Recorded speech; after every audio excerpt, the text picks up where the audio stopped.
Ini akan selesai pada pukul 24.05. Begitu mungkin pembuka yang bisa saya sampaikan. Selamat berdiskusi dan saya serahkan kepada Mbak Nancy. Terima kasih. Terima kasih Kak Farid. Baik, sebelum memulai acara ini, izinkan saya untuk memulai dengan pantun. Air beriak tanda tak dalam, air tenang seperti berlian. Izinkan saya mengucapkan salam untuk para hadirin sekalian. Assalamualaikum warahmatullahi wabarakatuh. Shalom, Om Swastiastu, Namo Buddhaya, dan salam sejahtera bagi kita semua. Selamat malam, rekan-rekan yang saya banggakan. Selamat datang kembali pada acara Membaca Tamanaha, sesi kedua, kegiatan membaca bersama dan bedah buku On the Rule of Law, History, Politics and Theory, karya Brian Z. Tamanaha. Sebelumnya, perkenalkan saya Nancy Patricia Tasman, selaku moderator yang akan memandu jalannya diskusi pada hari ini. Tak kenal maka tak sayang. Sebelum penyajian materi, izinkan saya untuk memperkenalkan terlebih dahulu narasumber kita yang sangat luar biasa pada malam hari ini. Dan juga mungkin sudah bergabung bersama kita di ruang Zoom meeting ini. Kak Theo merupakan mahasiswa Magister Ilmu Hukum dari Universitas Katolik Parahyangan. Beliau mendalami studi ilmu hukum, khususnya dalam bidang filsafat. Beliau juga telah banyak menorehkan prestasi seperti menjuarai lomba debat hukum dan menerbitkan berbagai buku dan jurnal. Menarik sekali saudara-saudariku. Setelah ini kita akan menyelami berbagai aspek liberalisme, sebuah tema yang kompleks dan mendalam. Masyarakat Indonesia terkadang menganggap liberalisme adalah suatu konsep yang negatif. Tetapi dalam diskusi kita pada malam hari ini, kita akan mendengarkan pendapat dari penyaji materi mengenai liberalisme.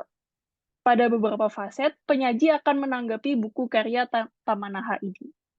Oke, baik, tidak perlu berlama-lama lagi, saya persilahkan kepada narasumber kita yang sangat luar biasa untuk menyajikan materinya. Terima kasih.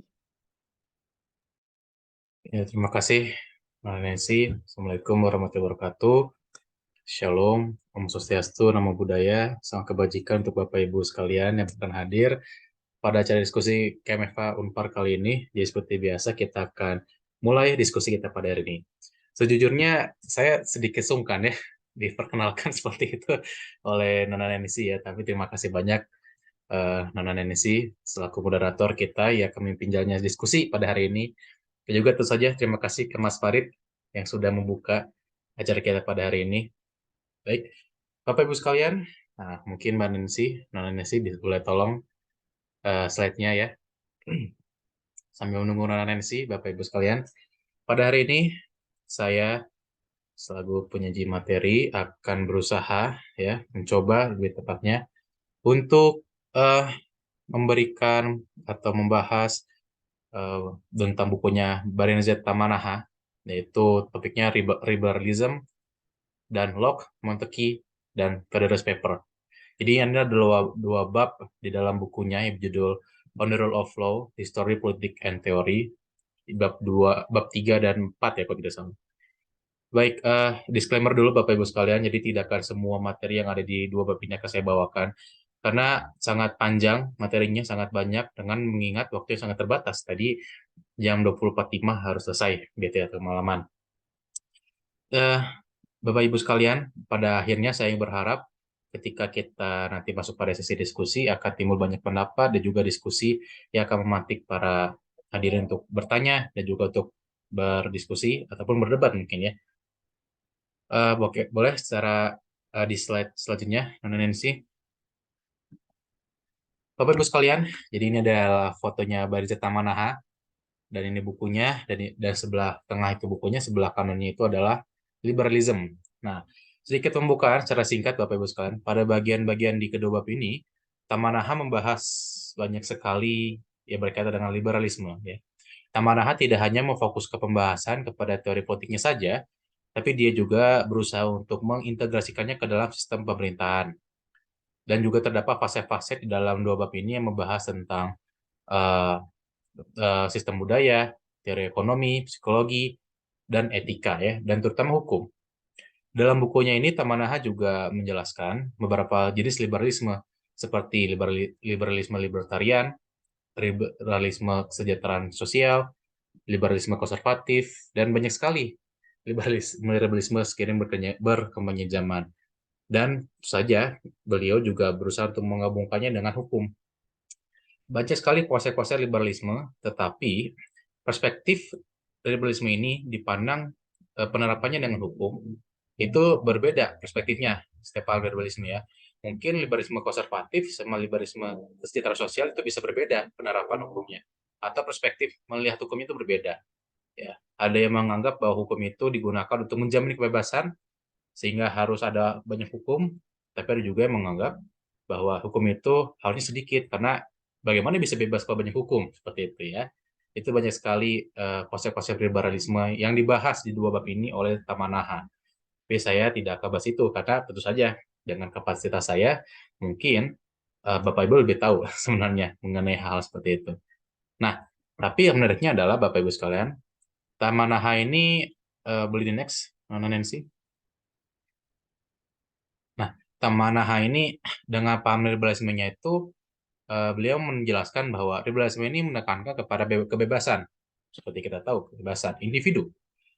Seperti yang dikuatkan oleh John Stuart Mill, juga tradisi kontrak sosial liberal, terutama yang dirumuskan oleh John Locke. Nah, Tamanaha menjelaskan bahwa aturan hukum dan negara bermula dari kebutuhan untuk menjaga ketertiban dan mengantisipasi atau mengatasi ketidakamanan dalam keadaan tanpa hukum. Jadi kesetaraan adalah pendamping kebebasan dalam liberalisme. Nah, itu secara saya langsung terjemahkan langsung ya. Di mana semua individu dianggap setara dalam hak dan kewajiban mereka. Kesetaraan ini mencakup hak politik yang sama dan perlakuan yang sama di mata hukum. Nah, di dalam bab ini juga mungkin boleh di-slide sebelumnya, Mbak ini sih. Nah, ini mungkin belum ya.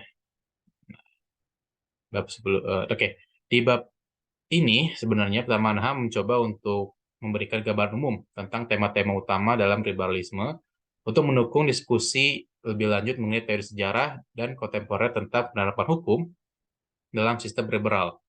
Ya, dan Bapak Ibu sekalian, kalau misalnya kita lihat di sini bahwa aturan hukum itu tidak dapat dimonopoli oleh suatu sistem ideologi. Gitu. Jadi di sini saya melihatnya bahwa Tamanaha ingin menjelaskan bahwa ada paham ideologi, ada paham liberalisme, tapi liberalisme ini tidak dapat hukum ini tidak dapat dimonopoli oleh paham liberalisme saja atau mungkin ideologi liberalisme yang kita lebih pahami seperti itu. Tapi justru aturan hukum itu ada untuk mendukung pemeliharaan dan pengembangan suatu ideologi. Mungkin kita familiar dengan Pancasila ya. Pancasila itu kan ideologi bangsa Indonesia, negara Indonesia. Pancasila ini dipelihara dan dikembangkan melalui sistem hukum.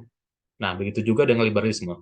Liberalisme ini dipelihara dan dikembangkan dengan sistem hukum. Namun, penerapan dan perspektif hukum dari liberalisme itu terkadang berbeda-beda tergantung dari mereka di sisi mana. Apakah di sisi konservatif, libertarian, kesejahteraan sosial, atau yang mana. Jadi, hukum itu diibaratkan untuk mendukung dan memelihara paham liberalisme ini. Nah, ini baru next slide. Nah, Bapak Ibu sekalian, tadi kita tahu bahwa liberalisme itu menekankan perlindungan terhadap kebebasan individu. Yang berbeda dengan konsepsi yang kemarin mungkin waktu pertemuan sebelumnya, resepsi Yunani atau yang mengedepankan pemerintahan kolektif. Dan juga abad pertengahan yang menekankan bahwa hukum harus untuk kebaikan masyarakat. Jadi, sumber-sumber sejarah sebelum liberalisme memberikan prioritas pada komunitas. Jadi sebelum ada liberalisme, hukum itu atau semua aspek kehidupan itu ditekankan pada komunitas, ya, pada komunitas. Prioritasnya adalah pada komunitas, bukan individu.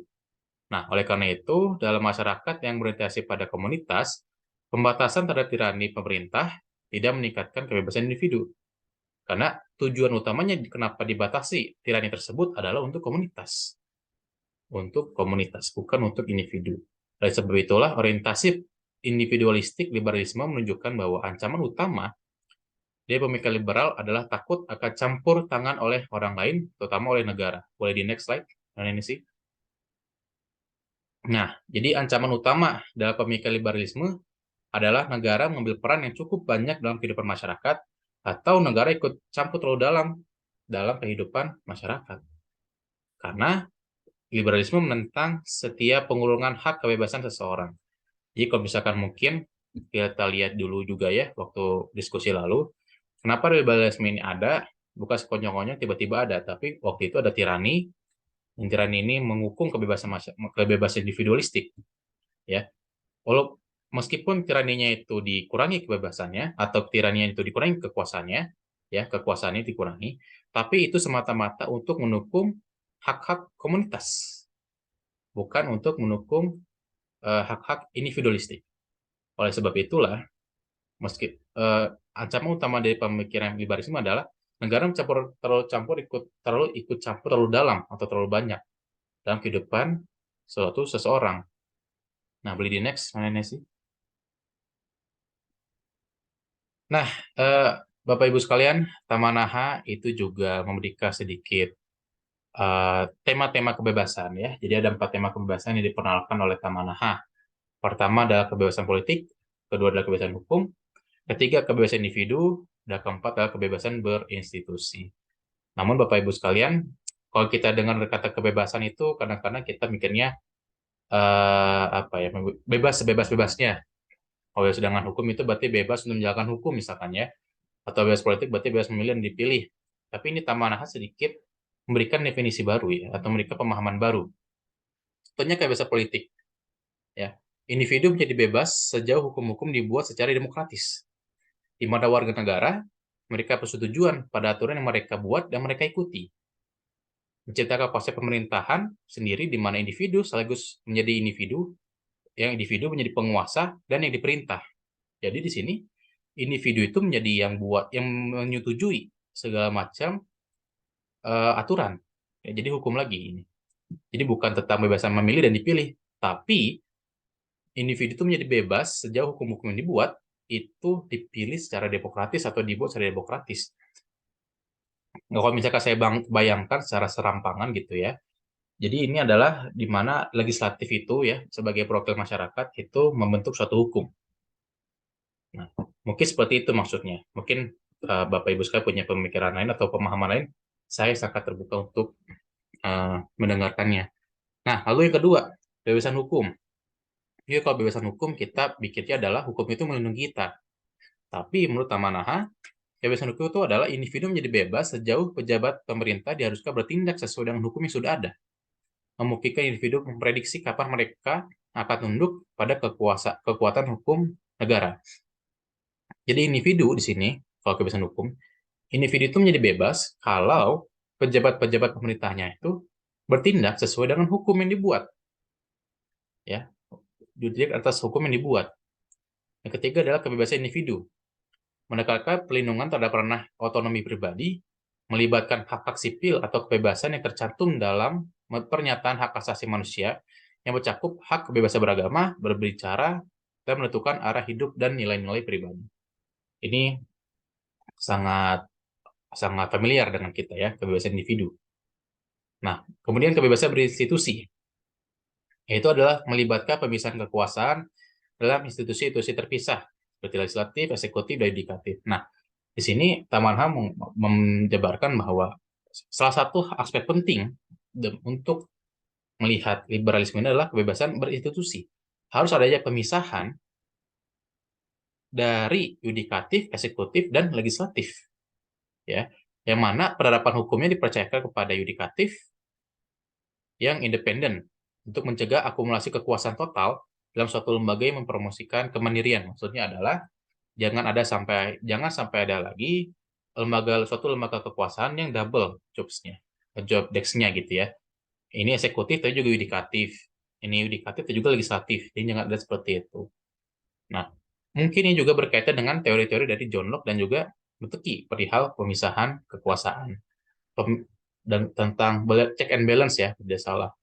Nah, namun Ibu sekalian, keempat kebebasan ini meskipun secara ideal harus ada dalam suatu masyarakat liberal, tetapi ini memiliki batasannya masing-masing. yang mana mereka tuh memiliki batasan masing-masing untuk bekerja sama demi menciptakan fondasi yang kuat bagi suatu sistem liberal demokratis dengan hukum sebagai kerangka utama untuk memberikan stabilitas dalam bentuk sistem tersebut. Jadi keempat tema kebebasan ini itu diayomi atau diberikan strukturnya oleh hukum itu sendiri. Nah, oleh karena itulah hukum itu menjadi suatu pendukung pemikiran liberalisme. Yang dalam konteks ini adalah paham liberalisme itu sendiri. Namun Bapak Ibu sekalian, seperti tadi saya katakan bahwa keempat tema kebebasan ini mempunyai batasan-batasan, yang mana batasan-batasan ini justru membuat mereka bersitegang. Boleh di next? Mana ini sih? Nah, bersitegang sampai mungkin hampir putus gitu ya.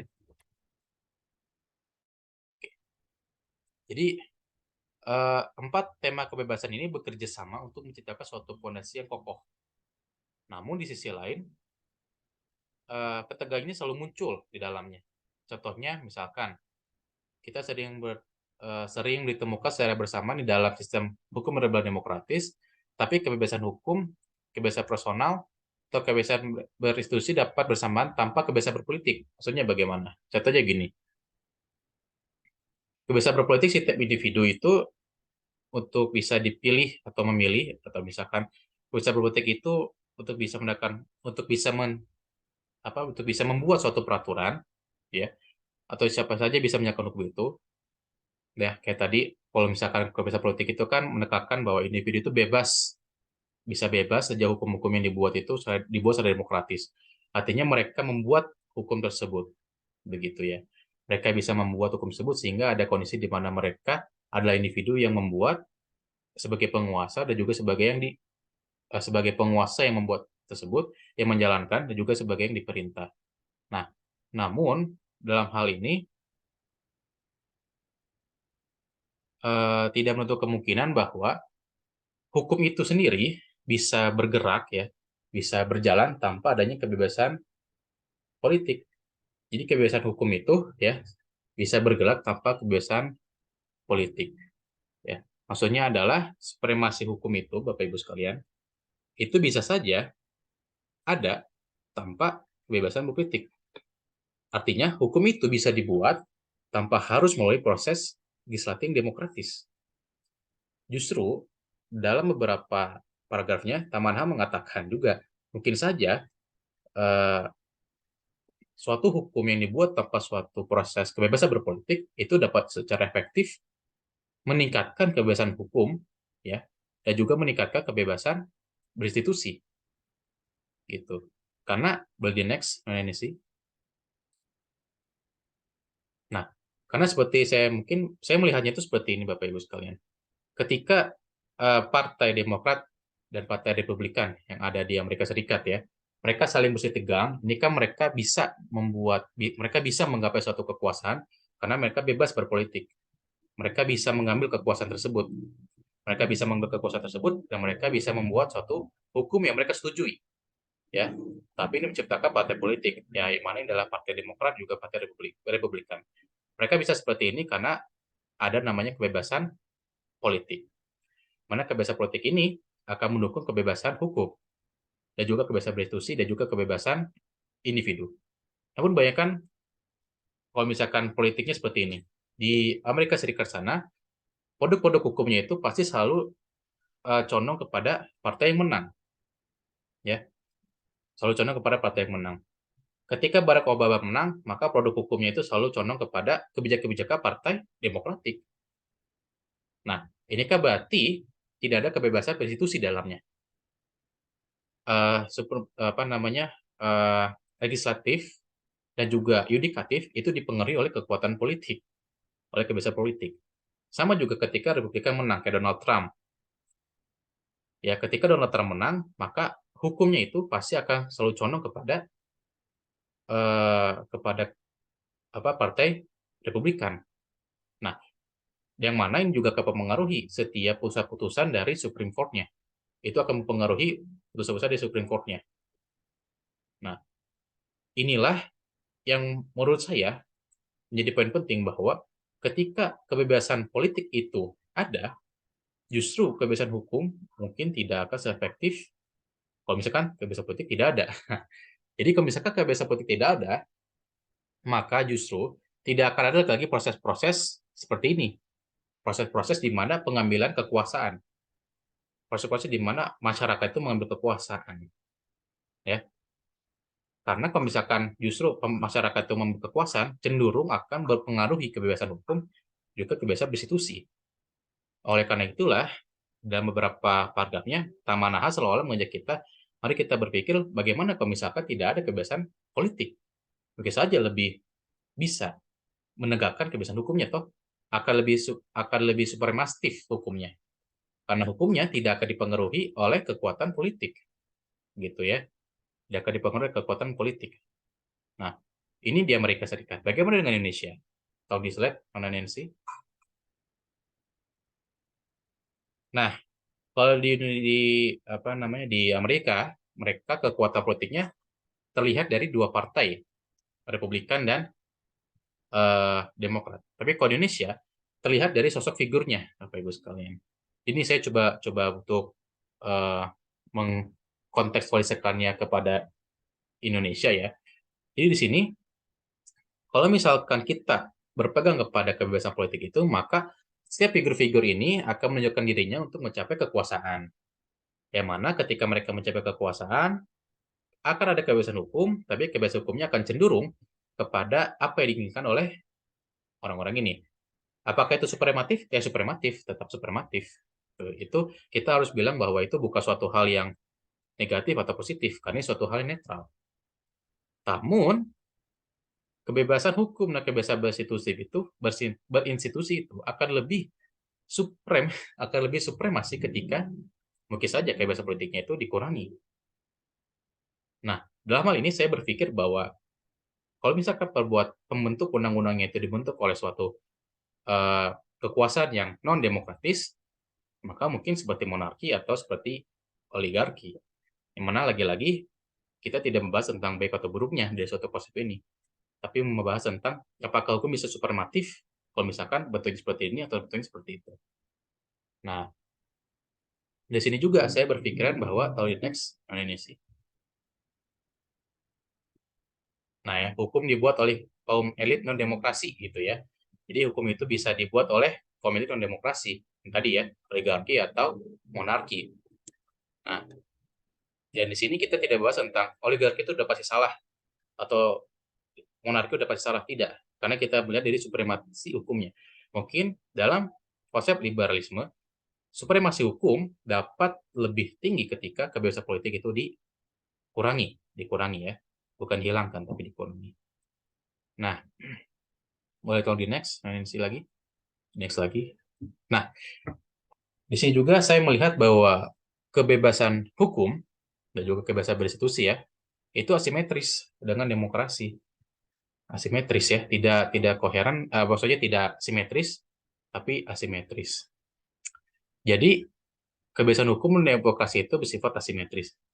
Itu kebebasan hukum dapat tumbuh dan dapat berkembang tanpa demokrasi, ya.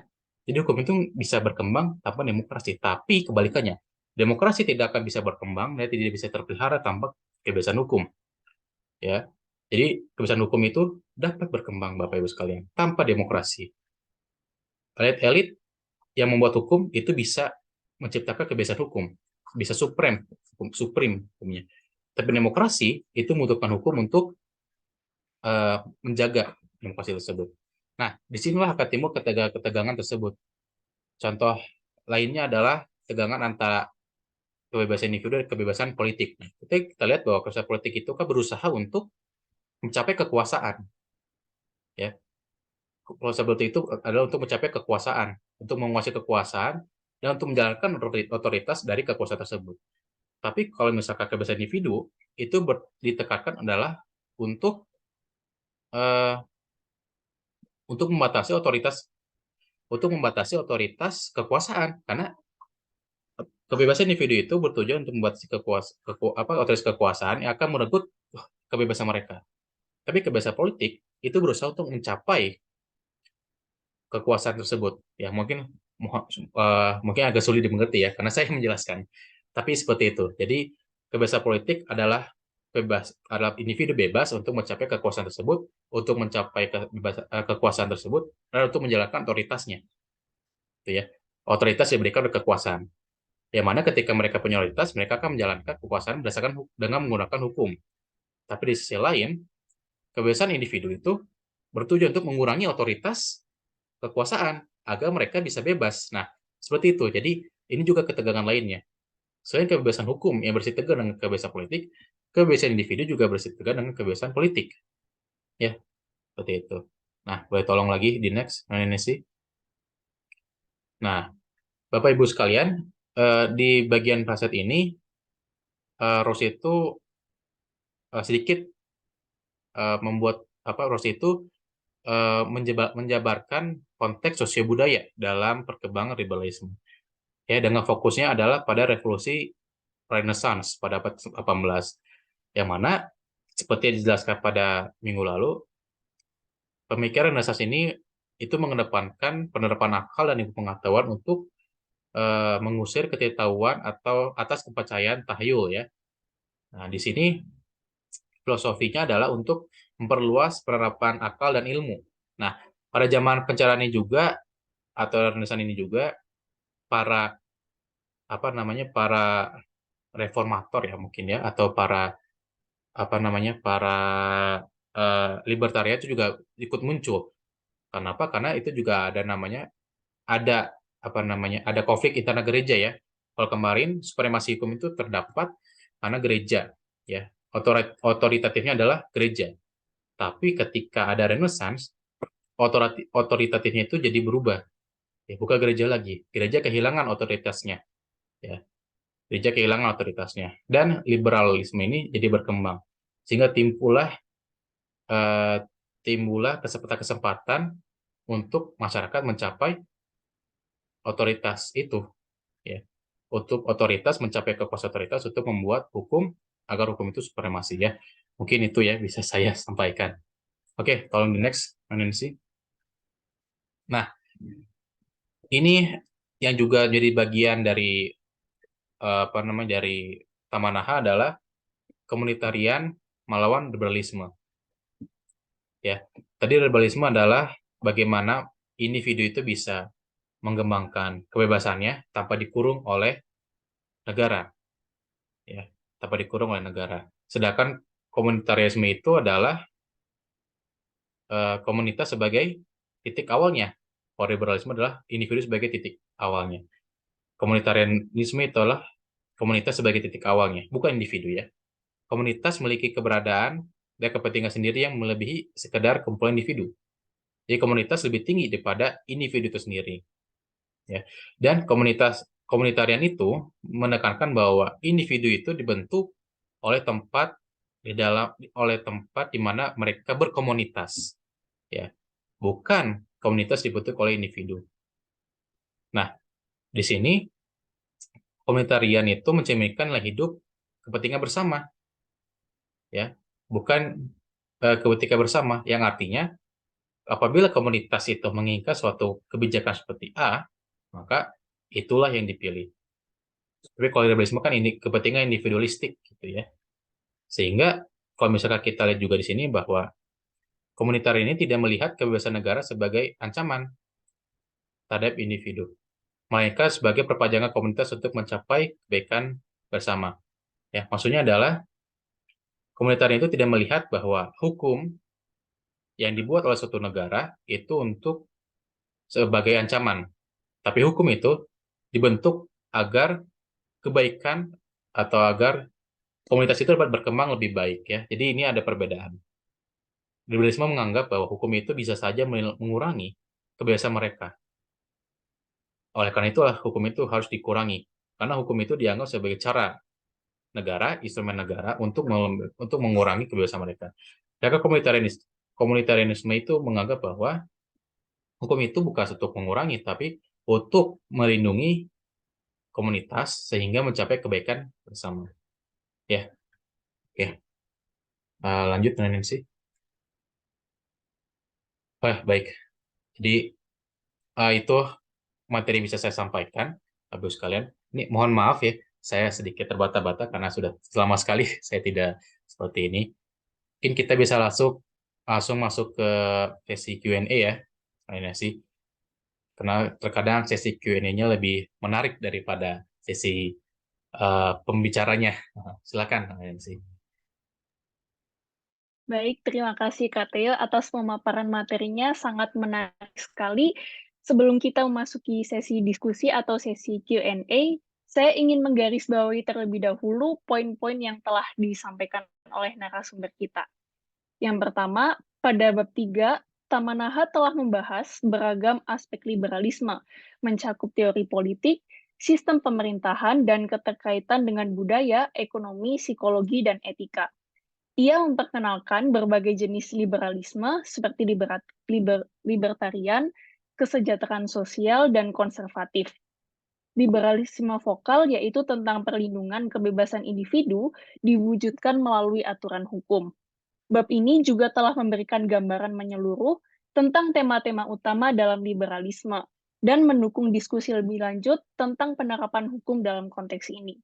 Yang kedua, Tamanaha juga telah menyoroti 4 tema kebebasan dalam konteks liberalisme modern. Kebebasan politik menekankan partisipasi demokratis, sementara kebebasan hukum menyoroti kepatuhan pejabat pemerintah pada hukum yang ada. Kebebasan individu melibatkan hak-hak sipil, dan kebebasan berinstitusi menekankan pemisahan kekuasaan. Meskipun bersinergi, ada ketegangan antara keempatnya, seperti antara kebebasan politik dan kebebasan hukum. Yang ketiga, diskusi ini melibatkan konteks sosio-budaya liberalisme, terutama pada revolusi pencerahan abad ke-18.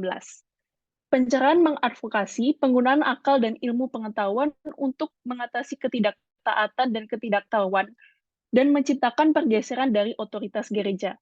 Namun, upaya pencerahan menciptakan landasan moral universal gagal dan memunculkan pluralisme moral dan ketidakpercayaan. Liberalisme sebagai hasilnya menekankan kebebasan individu dalam mengakomodasi pluralisme moral. Yang terakhir, penting untuk diingat bahwa liberalisme sering berhadapan dengan pandangan komunitarian. Komunitarianisme menempatkan komunitas di atas individu, menekankan identitas dan kepentingan bersama. Hukum dalam komunitarianisme mencerminkan nilai komunitas dan penyelesaian konflik yang tidak hanya berdasarkan aturan, melainkan juga orientasi pada hasil yang melayani kepentingan bersama komunitas. Dan meski ada ketegangan antara liberalisme dan komunitarianisme, kedua pandangan tersebut memiliki peran penting dalam teori politik. Oke, baik. Sesi tanya-jawab akan saya buka. Pada kesempatan kali ini, saya akan membuka 2 sesi, dan setiap sesinya akan saya tampung terlebih dahulu sebanyak 3 pertanyaan. Bagi rekan-rekan yang ingin mengkritisi ataupun memberikan pendapat, saya persilakan langsung menyalakan mikrofonnya. Terima kasih.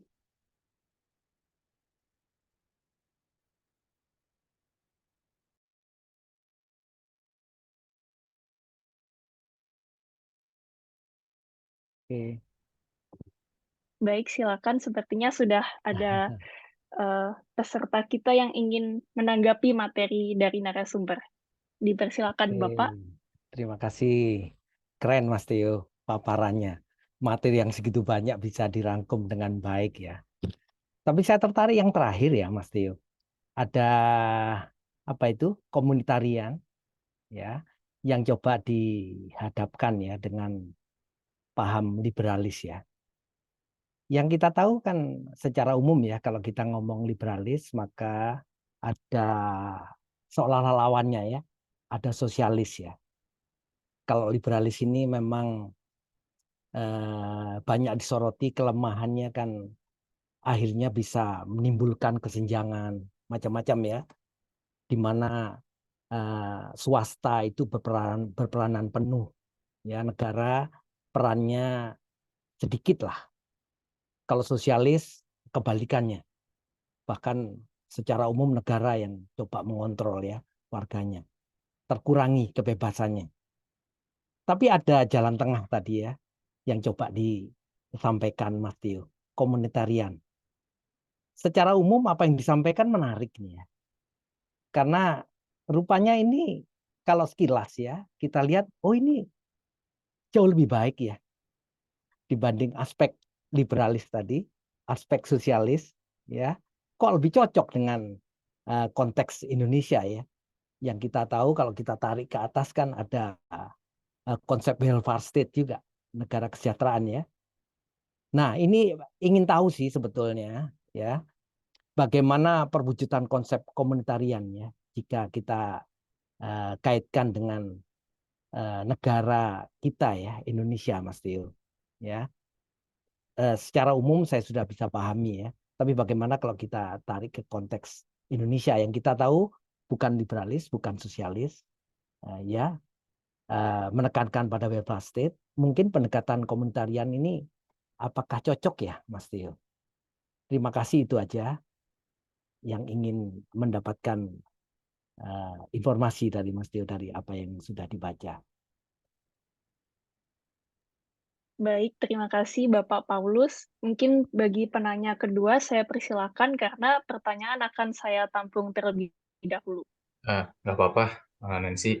Mungkin saya juga tertarik ya tentang komunitarian. Oke, Ya, baik, silakan Kak Tio, silakan dijawab. iya. Jadi disclaimer dulu, mungkin ini jawabannya tidak akan memuaskan dahaga keingintahuannya Pak Paulus. Tapi dalam konteks welfare state dan juga Indonesia lebih khususnya ya, saya melihatnya kalau welfare state itu apakah bisa ke komunitarian. Jadi kalau welfare state itu saya melihatnya tuh dari segi kesejahteraan ekonomi seperti itu.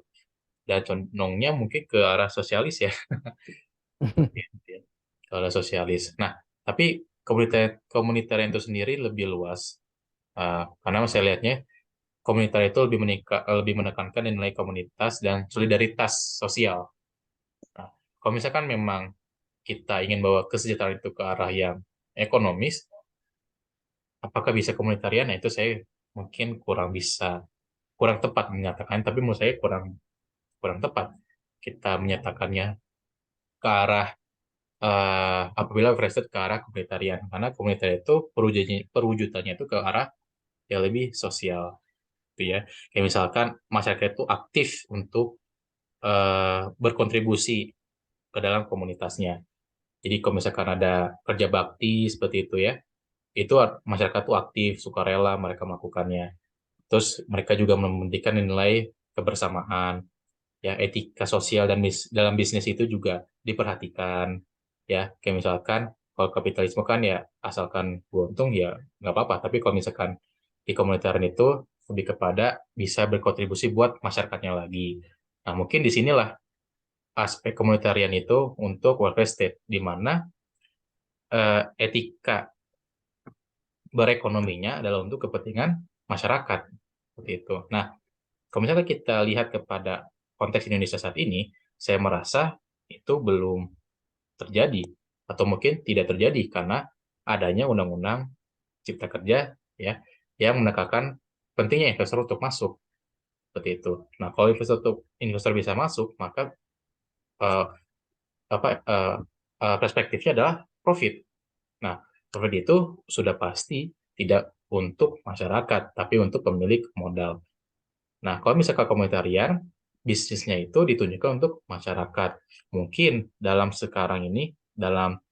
hukum sekarang ini ada namanya CSR ya, Corporate Social Responsibility. Tapi menurut saya itu juga kurang cukup untuk mendukung welfare state. Justru kalau misalkan kita ingin mendukung welfare state dengan konsep komunitarian, maka contohnya adalah koperasi. Nah, permasalahannya adalah koperasi yang berkembang di Indonesia itu adalah koperasi simpan pinjam. Yang mekanismenya itu ada mekanisme seperti perbankan, ada bunganya segala macam. Padahal kan konsep awalnya bukan seperti itu. Oleh karena itulah, kita bisa melihat komunitarian ini ke dalam etika bisnisnya, di mana komunitarian ini bertujuan ketika seorang komunitarian melakukan suatu bisnis, maka tujuannya adalah untuk berkontribusi pada kesejahteraan masyarakat tempat dia tinggal, gitu ya, untuk masyarakat tempat dia tinggal. Kalau misalkan untuk secara masifnya, maka mungkin saya secara serampangan saya bilang sosialisme lebih tepat gitu kan ya. kalau welfare state. Nah, welfare state juga ini harus didefinisikan. Apa sih batasan welfare state? Apakah semua masyarakat itu bisa welfare, bisa sejahtera? Nah, kalau misalkan bisa sejahtera, maka bagaimana caranya? Apakah negara yang mengaturnya atau masyarakat itu sendiri yang mengaturnya? Kalau masyarakat itu sendiri yang mengaturnya, maka entah mengapa kepala saya berpikir maka akan jatuh ke ekonomi pasar, yang mana akan kapitalisme lagi. Nah, kalau misalkan sosialisme, maka peran pemerintah itu akan lebih besar untuk bisa mengaturnya dan mengelolanya. Justru ini berbeda dengan komunisme ya. Tapi kalau sosialisme kan peran pemerintah besar untuk mengelola dan mengarahkan sumber daya ekonominya untuk kepentingan bersama. Nah, apakah bisa welfare? Mungkin saja bisa. Terus kalau misalkan dari segi kepemilikan properti gitu ya. Nah, kalau pemilikan properti kan pemerintah bisa punya properti untuk kepentingan bersama. Kayak contohnya mungkin BUMN sekarang ya. Jadi BUMN punya profit untuk kepentingan bersama. Seperti itu. Nah, tapi itu dari segi pemahaman saya mengenai komunitarian, Pak Paulus. Karena menurut saya komunitarian itu lebih luas konteksnya. Bisa kemana aja, karena konteksnya itu adalah untuk kepentingan bersama. Apakah cocok dengan masyarakat Indonesia saat ini? Saya melihatnya cocok ya. Mungkin kita menganggapnya itu bukan komunitarian. Tapi mungkin saja menurut para komunitarian itu adalah komunitarian gitu ya. Gitu. Mungkin seperti itu Pak Paulus. Maaf kalau misalkan Oke, dahaga ingin tahunya tidak terbalas. ya sudah cukup jelas, Pak Tio. Terima kasih Pak. Baik, terima kasih Bapak Paulus atas pertanyaannya. Dipersilakan kepada penanya kedua, kepada Kak Farid untuk menyalakan mikrofonnya. Terima kasih Mbak Nancy. Makasih juga Mas Theo atas materinya luar biasa itu banyak hal baru ya. Terima kasih juga untuk Pak Paulus tadi pertanyaannya sangat memantik gitu. Itu yang memancing saya justru ingin menyampaikan sesuatu. Tapi ini bukan pertanyaan sih. Ini hanya sekedar apa? Mungkin sedikit opini gitu. Barangkali bisa dikoreksi juga oleh guru-guru yang hadir. Nah, tentang komunitarianisme ini kebetulan mungkin 2 semester lalu ya di Magister Ilmu Hukum itu dibahas, di semester lalu ya, bukan 2 semester lalu, di kelasnya Pak Tristam, filsafat hukum. Sebetulnya saya waktu itu udah lulus, tapi karena kelasnya Pak Tristam bahas itu, dan itu menurut saya menarik, saya nyolong-nyolong untuk masuk beberapa kali. Dan yang dibahas adalah komunitarianisme dari pandangannya Michael Sandel. Saya coba baca-baca sedikit juga dari beberapa orang yang dicap gitu sebagai komunitarian, misalnya dari Charles Taylor dan juga dari siapa itu Alistair McIntyre namanya kalau nggak salah. Dan intinya komunitarianisme itu ada pada titik yang berbeda dengan liberal adalah bagaimana memandang manusia gitu. Eh, dari pemahaman saya komunitarianisme itu liberalisme itu memandang manusia secara individu, manusia secara atomistik gitu. Jadi sifatnya namanya individual atomistik. Kalau di Charles Taylor bahasanya begitu. Dan kalau komunitarian sebaliknya dia memandang manusia itu tidak secara individual, bukan sebagai satu orang perorangan, tapi dia itu sebagai sesuatu yang tidak mungkin bisa dilepaskan dari masyarakatnya. Makanya bahasanya komunitarianisme itu memandang manusia sebagai makhluk individu holistik. Dia nggak bisa terpisah dari komunitas di mana dia hidup. Nah, waktu itu saya pernah ikut sejenis webinar gitu dari Driarkara yang disampaikan itu dari dosen di sana. Penelitiannya tentang eh, pandangannya Charles Taylor ini. Kemudian ada satu pertanyaan yang diajukan oleh pemateri pada saat itu kepada Taylor. Apakah teori komunitarianisme ini bisa diterapkan di luar Amerika gitu? Pertanyaannya itu. Terus ternyata jawaban yang menariknya dari Taylor adalah nggak bisa. Nggak bisa. Kenapa? Karena komunitarianisme itu muncul akibat pandangan liberalisme di Amerika gitu. Dan waktu itu saya pernah tanya juga Pak Tristan di kelas. Nanti mungkin karena ada Pak Tristan bisa diluruskan kalau saya salah. Ada nggak sih bedanya komunitarisme dengan sosialisme gitu? Kalau yang saya tangkap, yang pertama betul setuju dengan Mas Theo. Kalau sosialisme itu mungkin lebih ke arah sistem ekonomi komando gitu, memperbesar intervensi negara dalam kegiatan ekonomi masyarakat, sedangkan komunitarian tidak hanya pada bidang itu.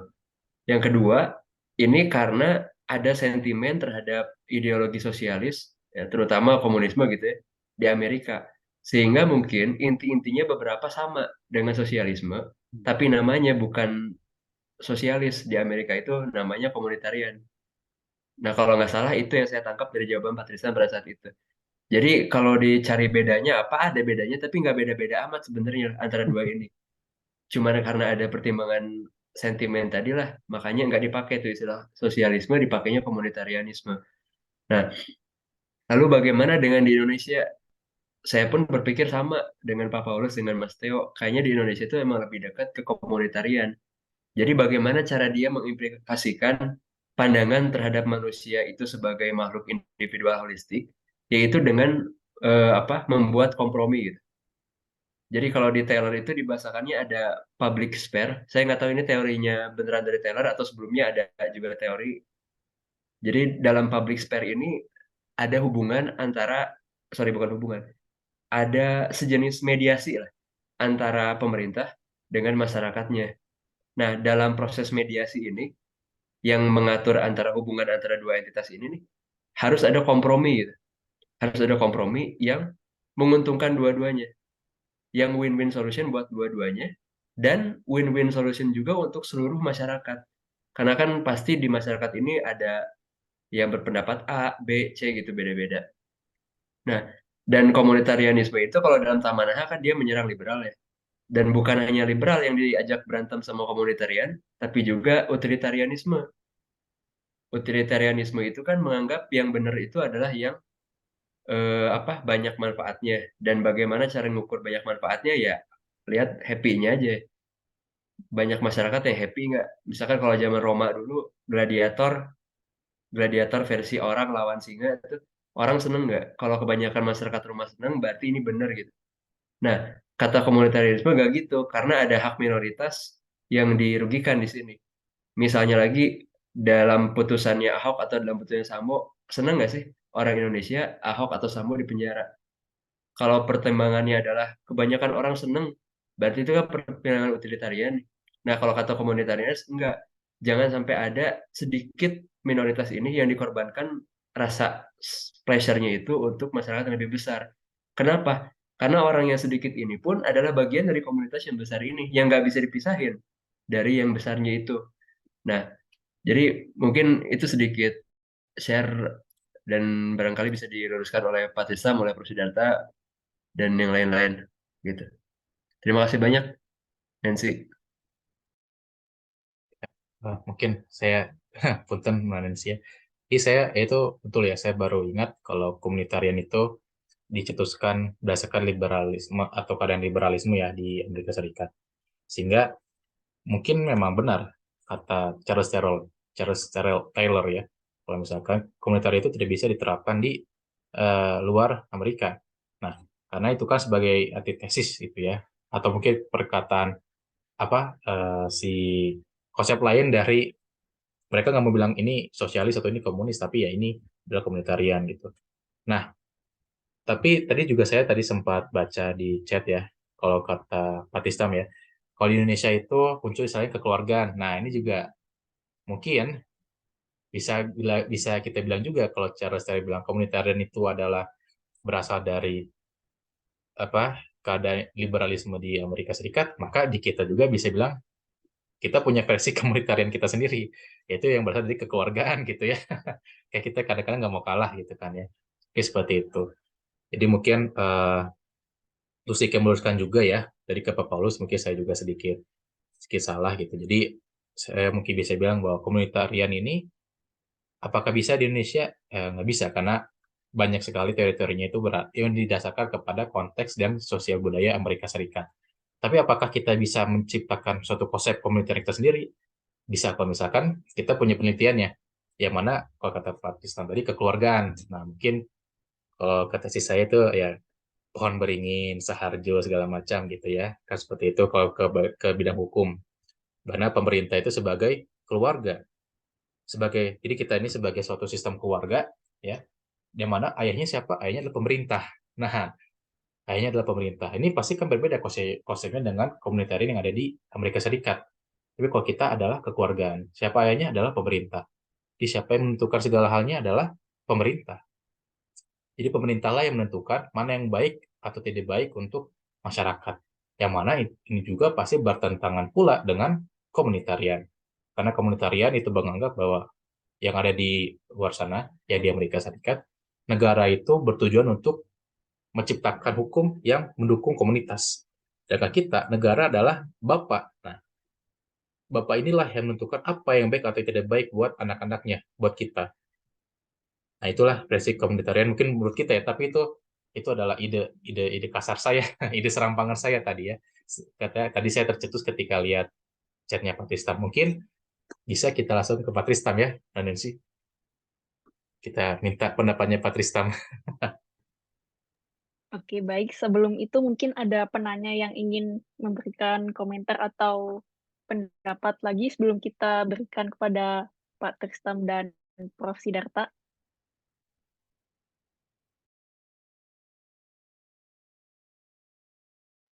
Oke, baik. Jika tidak ada, langsung saja kepada Pak Tristam. Saya persilakan untuk memberikan pendapat. Ya, begitu bicara tentang tadi komunitarisme, komunalisme, sosialisme dan seterusnya, memang dalam bahasa hukum kita mesti menggunakan bahan hukum tersier ya. Mari kita lihat bagaimana muncul dalam Thesaurus dan seterusnya. Sebelum kita kemudian menempatkannya dalam konteks ya. Ini apa sih maksudnya ABC itu tadi? Supaya kita bisa kemudian melangkah lebih jauh. Oke, ternyata tadi komunalisme itu munculnya di Amerika dan berkembangnya melawan liberalisme dan individualisme. Dan ini ada di tataran filosofi. Sementara tadi komunitarisme ternyata dipahami secara negatif ya. Itu jadi kayak terkait dengan politik identitas. Dan sosialisme memang urusannya dengan atau di dalam pustaka lebih sering dibahas dalam konteks sistem ekonomi. Nah, ketika menggunakan istilah-istilah itu, seringkali orang Indonesia mengisinya dengan makna yang berbeda ya. Karena konteks politik kita berbeda. Tadi disebut Saharjo, kemudian juga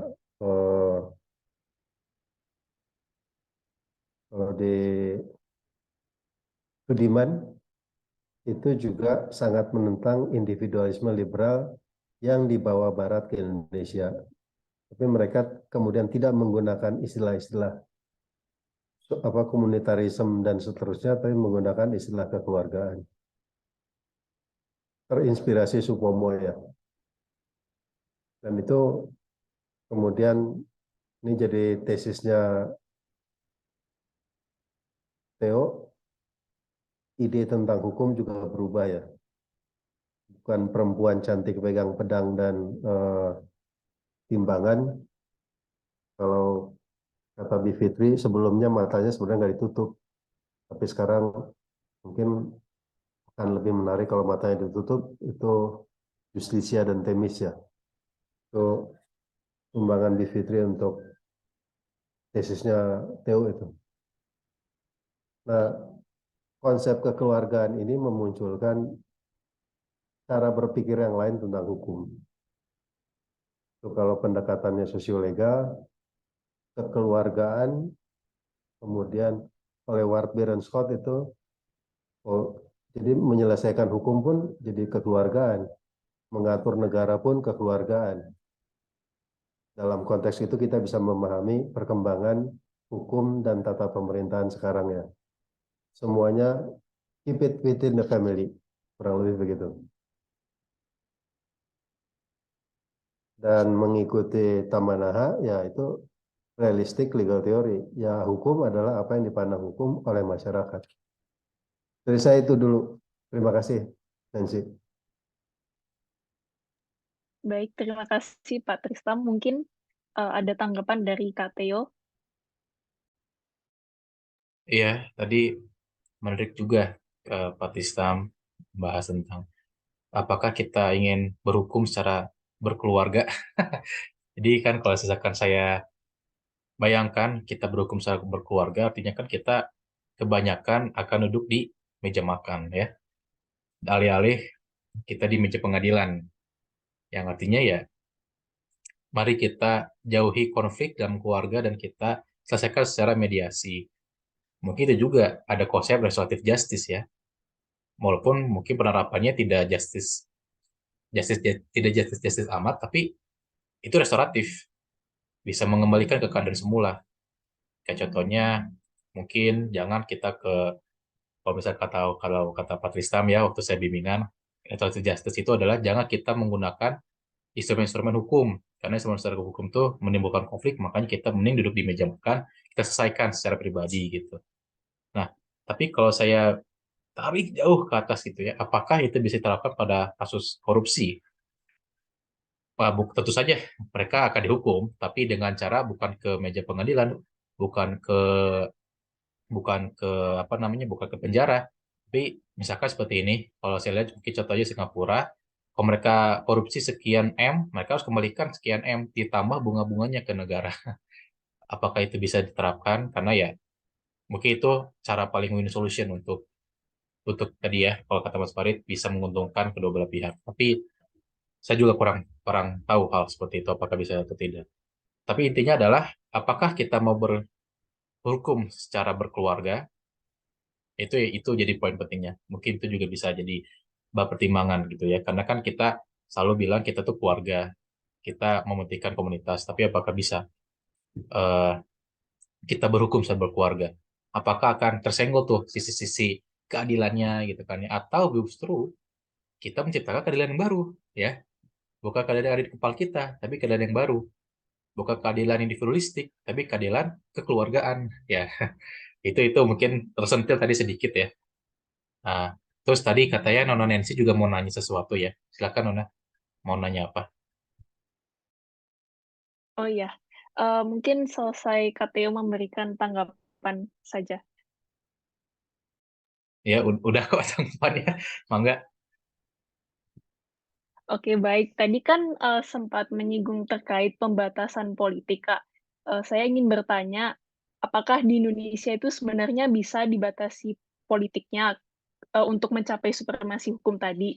Karena mengingat negara Indonesia itu adalah negara demokrasi sebagaimana yang termaktub dalam dalam sila keempat Pancasila. Dan tadi kan sempat menampilkan foto dari Anwar Usman selaku Hakim Ketua MK itu.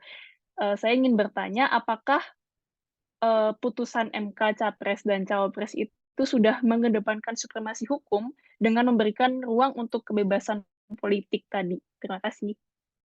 Ya, mungkin yang Anwar Usman itu adalah salah satu bentuk berhukum secara berkeluarga ya, dan berhukum secara berkeluarga. Tapi apakah sudah supremasi? Ya, sudah ya. Saya bisa bilang sudah. Jadi kalau misalnya kita lihat Tamara itu cukup konsisten ya kalau dia mengatakan bahwa supremasi hukum itu tidak ada sangkut pautnya dengan hak asasi manusia gitu ya, dengan demokrasi, tidak ada sangkut pautnya. Selama hukum itu dibentuk oleh suatu otoritas tertentu dan dijalankan berdasarkan apa yang hukum itu dibuat ya, itu udah supremasi. Ya, udah supremasi. Jadi kalau misalkan tadi pertanyaan terakhirnya apakah analis dengan putusannya itu sudah supremasi hukum? Sudah. Saya bisa bilang sudah ya, ya, saya bisa bilang sudah. Terus tadi untuk apakah kita bisa mengurangi kebebasan kebebasan politik itu ya, kalau di Indonesia ya, saya rasa sudah dikurangi ya.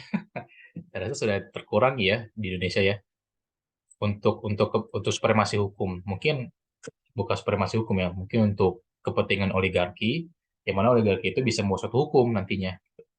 Ya, kan itu juga kalau kata orang kan presidensial threshold juga itu untuk menguntungkan oligarki. Itu mengurangi kebebasan politik ya, mengurangi orang-orang yang mau ambil kekuasaan gitu kan. Itu kan sudah mengurangi ya. Ya itu ya menurut saya sudah. Nah, Jadi kalau misalkan saya melihatnya pakai pola sudut pandang Tamanaha adalah saya tidak menganggap bahwa oligarki itu adalah salah atau buruk, tapi ya udah itu keadaan, ada keadaan kita melihat hukumnya seperti itu ya. Hukum diutuk oleh oligarki dan hukum itu bisa efektif untuk masyarakat.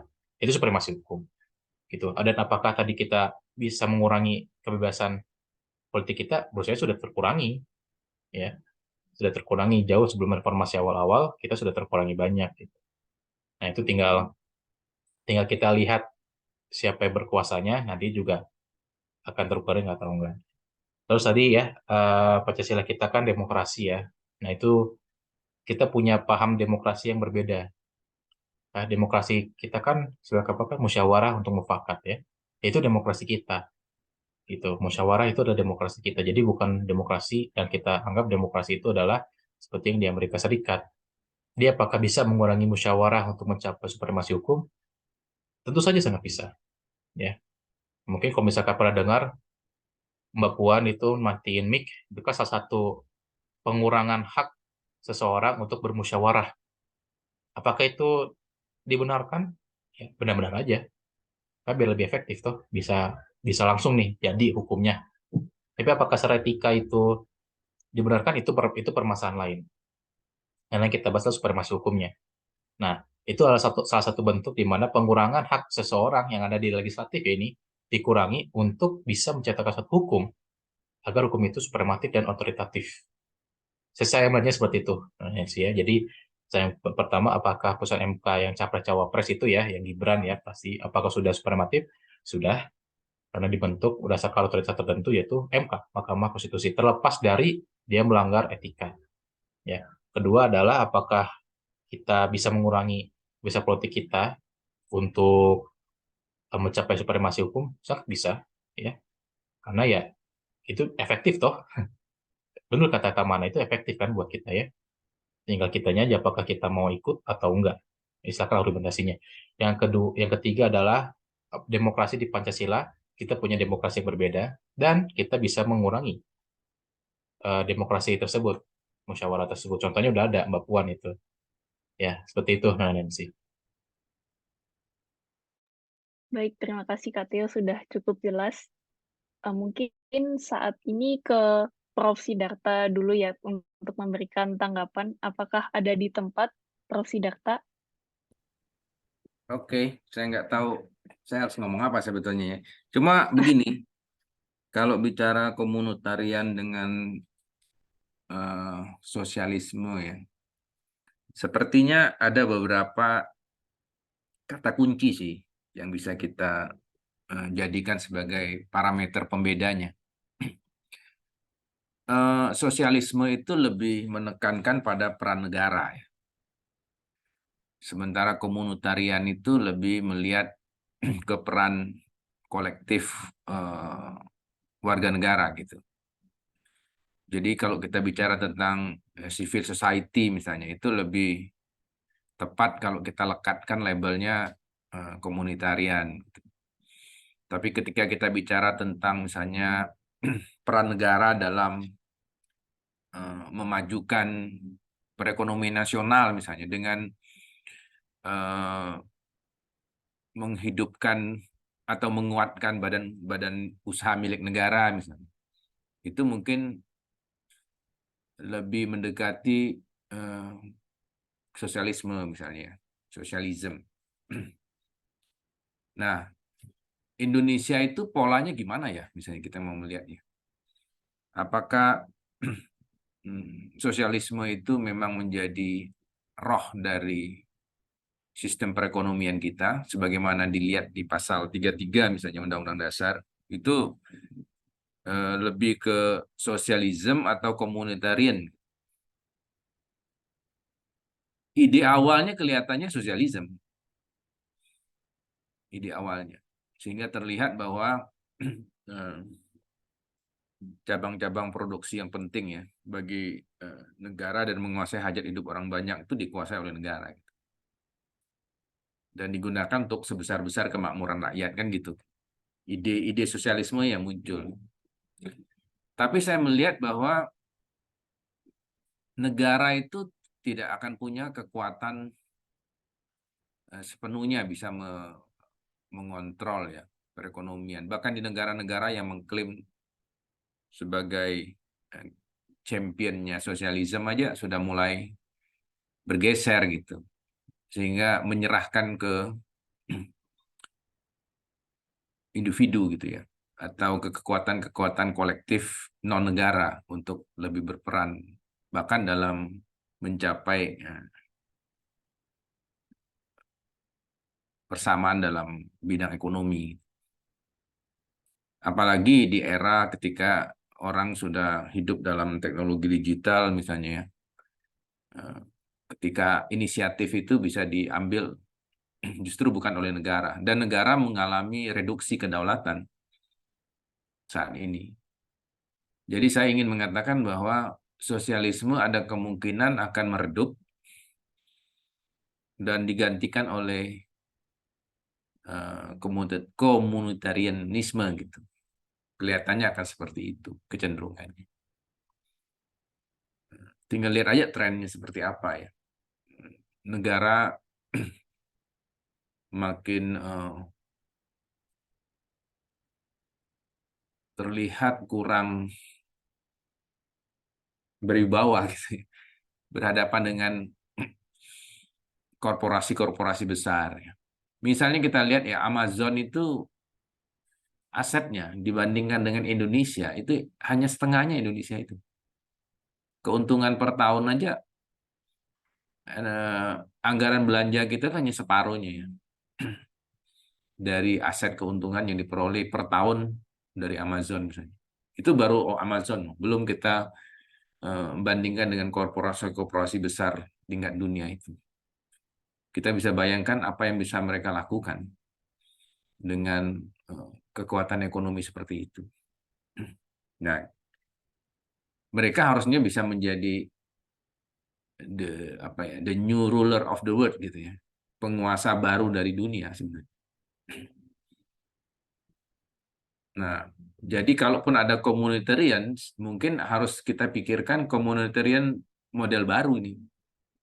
Communitarian yang tidak digerakkan oleh peran negara, tapi oleh peran korporasi.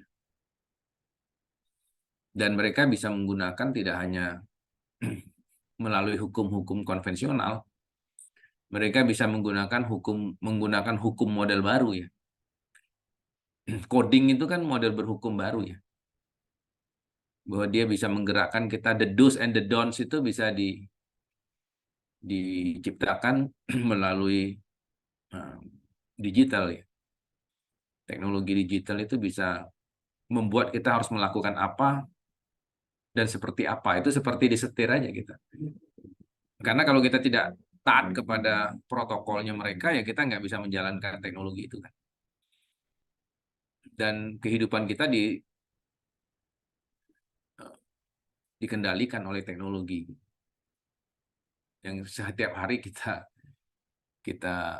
harus terlibat di dalam. Misalnya seperti kita Zoom ini aja.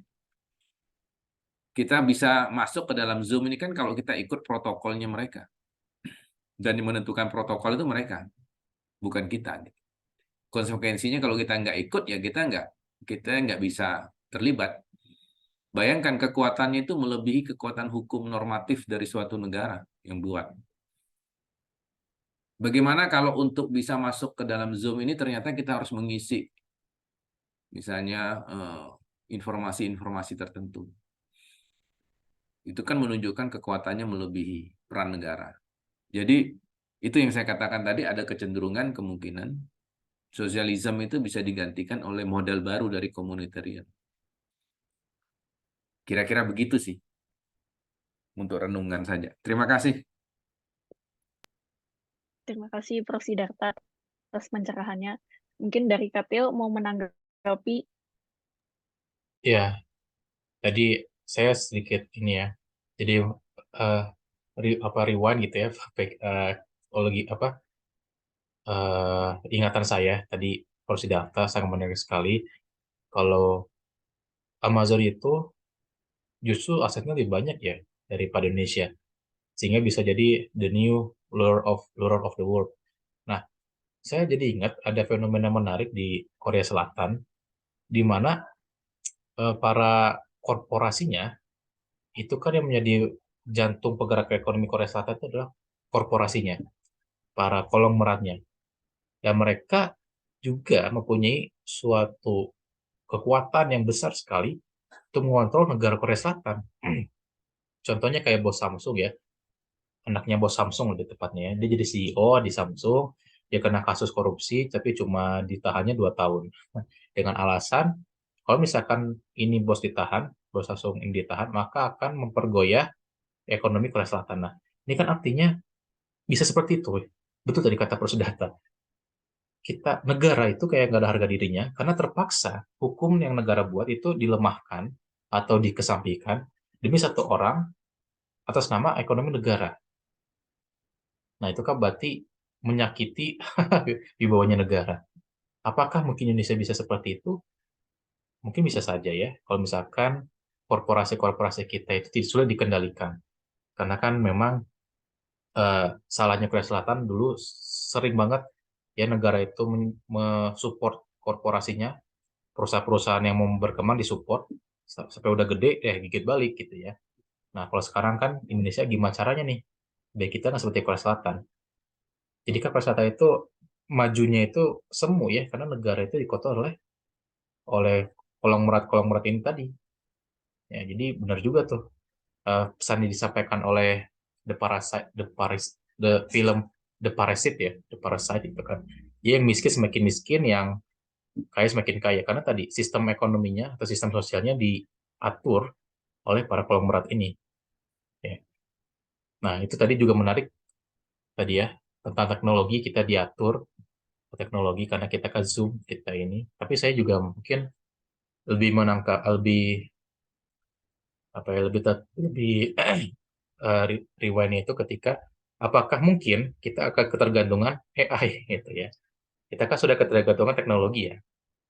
Kita kita ketergantungan teknologi tapi kita masih bisa mengontrolnya. Tapi bagaimana dengan AI?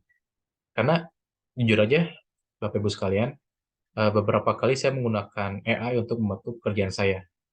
Contohnya ChatGPT. Nah, semakin hari ChatGPT lebih pintar, semakin pintar.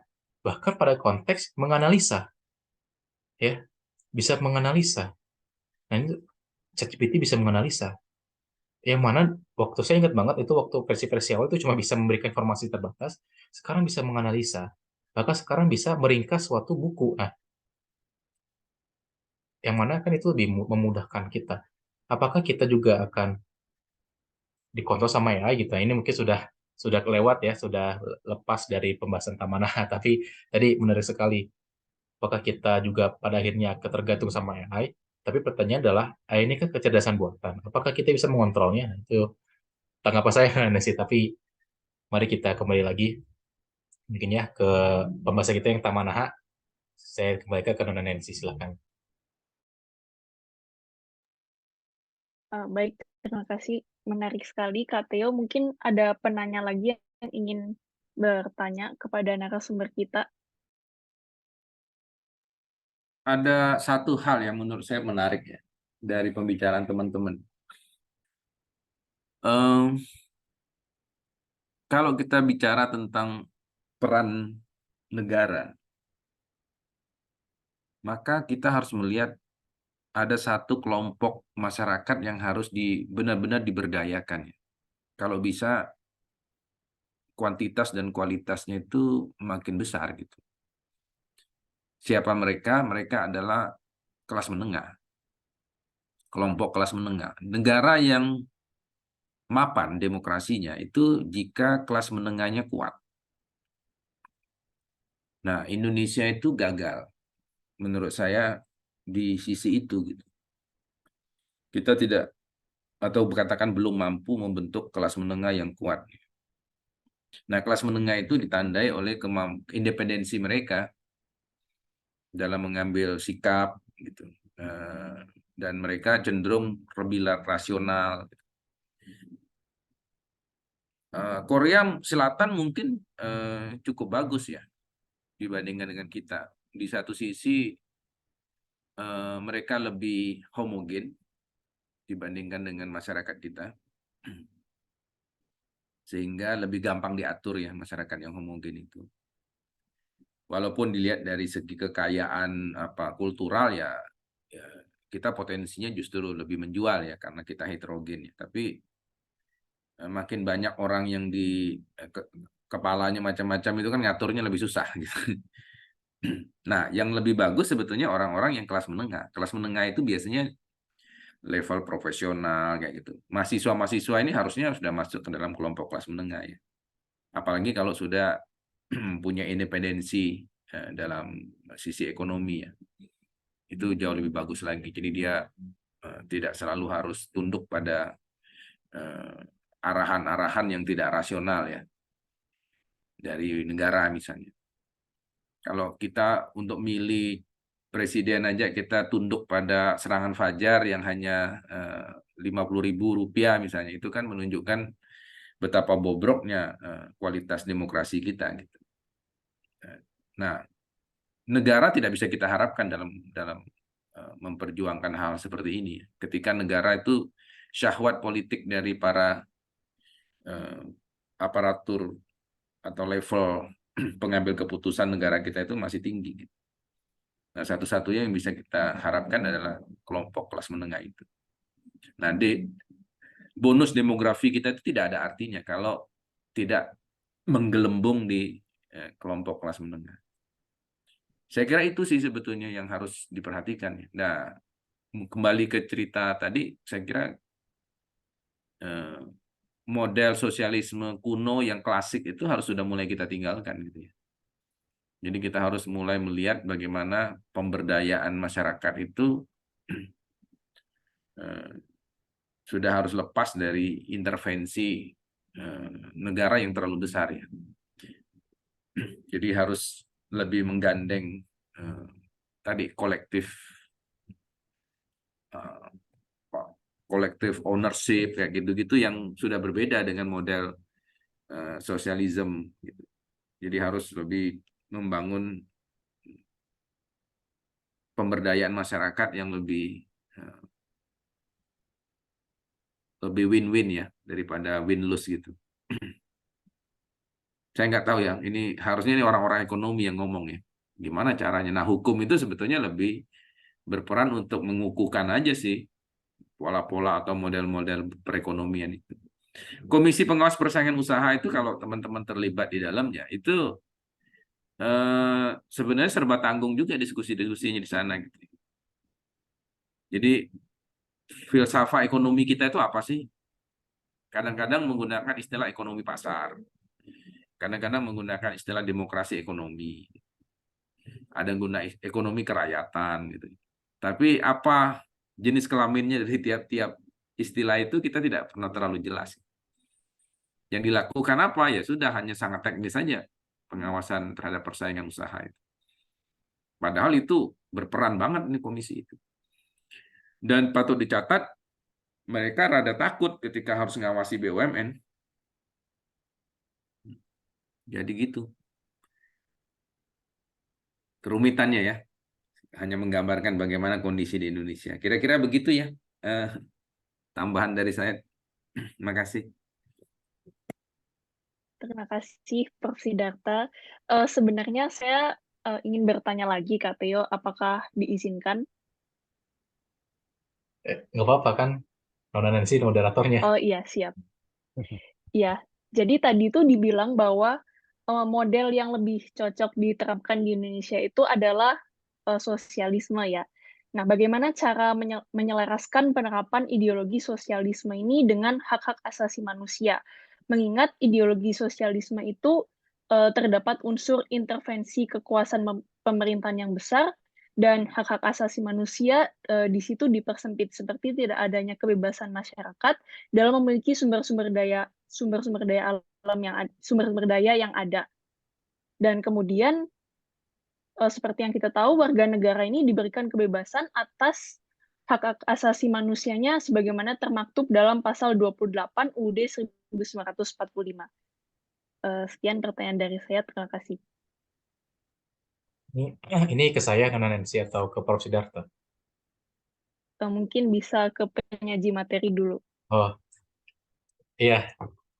Jadi tadi ya pertanyaan itu kan kalau nggak salah, bagaimana menjelaskan penerapan sosialisme dengan hak-hak asasi manusia. Jadi pertama saya sih tidak pernah bilang kalau sosialisme itu cocok di Indonesia. Ya, mungkin komunitarianisme yang cocok. Nah, lebih jauh lagi kekeluargaan lah yang cocok buat Indonesia ya. Kalau misalkan bisa bisa ditarik lebih jauh. Tapi kalau misalkan anggaplah kita beranggapan saja, anggaplah sosialisme ternyata cocok buat Indonesia dengan segala macam tetek begaknya cocok buat Indonesia gitu. Nah, apakah bisa menjelaskan dengan hak-hak asasi manusia? Nah, pertanyaannya itu adalah hak asasi manusia yang mana dulu? Mungkin kalau misalkan saya boleh interpretasi, mungkin hak asasi manusia mengenai ekonomi. Nah, kalau misalkan penyelarasan, artinya kan justru yang diselaraskan bukan eh, bukan sosialisme ke hak asasi manusia, tapi hak asasi manusia ke sosialisme. Ya, jadi adalah hak-hak beberapa hak tentang penguasaan ekonomi, hak asasi manusia itu harus menyelaraskan. Jadi ya, udah hak asasi manusia itu bukan ditanggalkan tapi diselaraskan. Artinya adalah hak untuk memiliki, hak untuk memiliki properti, hak untuk menjalankan properti tersebut itu diserahkan kepada negara. Ya, jadi hak masyarakat adalah menikmati hasil dari pengelolaan tersebut. Ya, apakah masyarakat punya propertinya? Ya nggak punya, karena kan yang punya adalah pemerintah. Pemerintah yang mengkomandoi sistem ekonomi tersebut. Yang artinya hak asasi ya, hak ekonomi, hak asasi dari ekonomi dari masyarakat jadi sebatas menikmati secara adil ya, tanda kutip adil secara sosialisme hasil pengelolaan dari pemerintah itu sendiri. Anggaplah kalau sosialisme cocok buat Indonesia. Karena kan tadi ada beberapa hal yang ditanggalkan mungkin terkait sosialisme ya. Kalau misalkan sosialisme itu cocok, jadi kepemilikan properti, arah ekonomi mau kemana itu dikomandoi oleh negara. Jadi masyarakat tidak punya hak untuk punya properti, tapi punya hak untuk menikmati hasil pengelolaan negara tersebut. Ya, jadi saya melihatnya seperti itu. Jadi bukan sosialisme yang dicocokkan dengan hak asasi manusia, tapi hak asasi manusia yang diselaraskan dengan pemikiran sosialisme gitu. Yang mana itu fans saja mungkin ya, karena kita juga kan ada hak asasi yang kita setujui, ada yang nggak setujui. Kalau misalkan kita sosialisme ya ada beberapa hak yang kita tidak setuju, yaitu hak untuk masyarakat memiliki properti. Ini masyarakat gunanya adalah digunakan sebagai pekerja, ya, pekerja untuk memakmurkan kebijakan ekonomi negara. Dan konteks adalah sosialisme itu cocok buat Indonesia. Tapi saya setuju dengan Prof. Siddhartha bahwa sosialisme ini harus sepertinya tidak cocok lagi buat di Indonesia.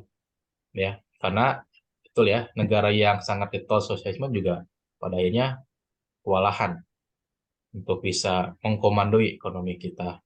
Karena saja, mungkin hampir kebanyakan sistem ekonomi di dunia itu kan adalah ekonomi pasar. Ada yang kapitalisme. Apakah kita mampu bersaing seperti itu? Nah, kita harus ada penyesuaian-penyesuaian.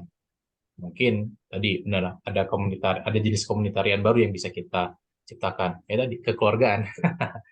Mungkin seperti itu, Nancy ya.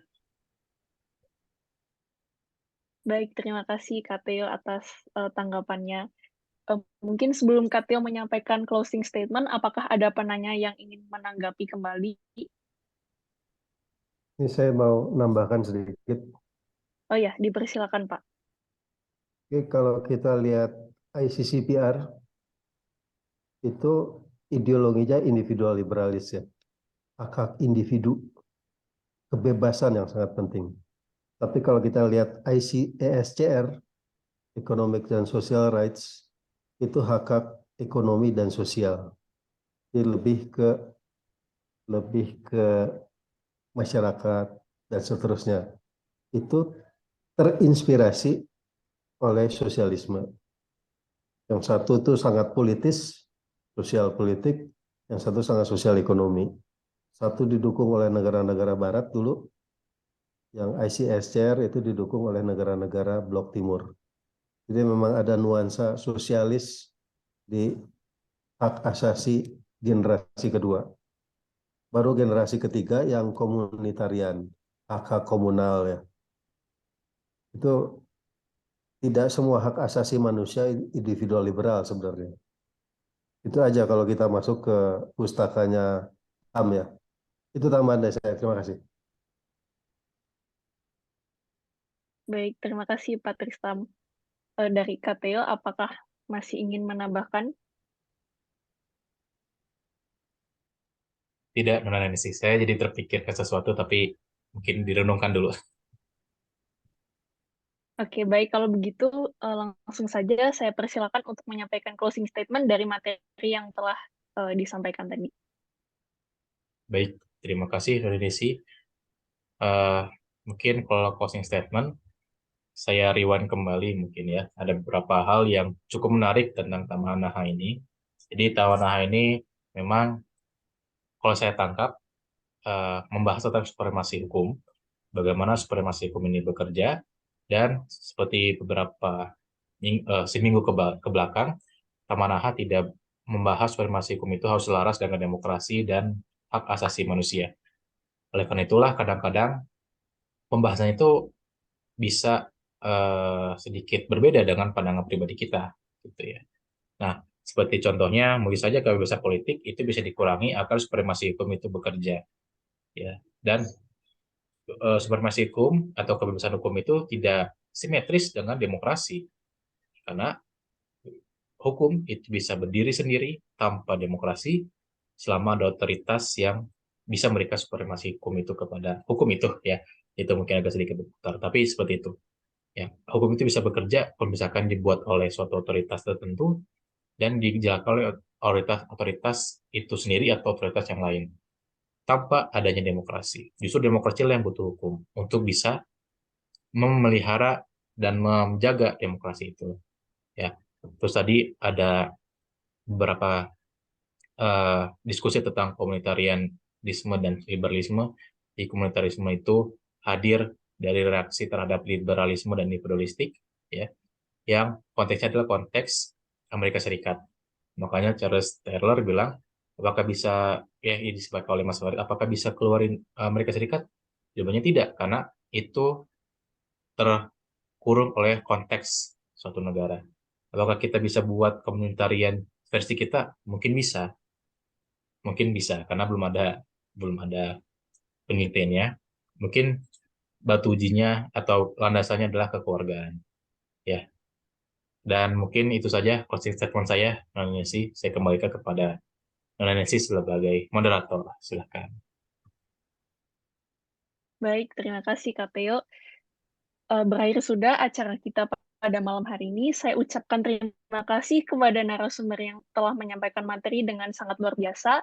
Dan terima kasih pula kepada hadirin Bapak dan Ibu sekalian yang telah hadir, menyempatkan waktunya untuk mengikuti acara diskusi pada malam hari ini. Demikianlah acara diskusi pada malam hari ini. Karena saya telah membuka acara dengan pantun, izinkan saya juga menutup acara ini dengan pantun. Sungguh manis buah ini, buahnya dimakan dengan cepat. Berakhir sudah acara ini, semoga bisa memberi manfaat. Sekian dan terima kasih. Saya selaku moderator, izin pamit untuk undur diri. Saya kembalikan kepada Kak Farid. Ya, terima kasih banyak Mbak Nancy, terima kasih banyak Mas Theo, juga Bapak, Ibu, dan teman-teman yang sudah hadir di acara malam ini. Di pekan depan kita akan melanjutkan pembahasan buku Tamanaha ini dengan bahasan bab 5 dan bab 6. Penyaji materinya juga hadir pada malam ini yaitu Bapak Paulus, ya Pak. Ya, dan moderatornya oleh Mbak Cucun tadi hadir tapi sekarang udah leave. Begitu, terima kasih banyak Bapak Ibu Terima dan kasih. teman-teman sekalian. Sampai ketemu di pekan depan dan selamat istirahat. Terima kasih. Terima kasih semuanya. Terima kasih Kak Farid. Terima kasih Ya, Pak Tristam. selamat Terima kasih, malam. Pak Pak Islam. Sidarta, KTO.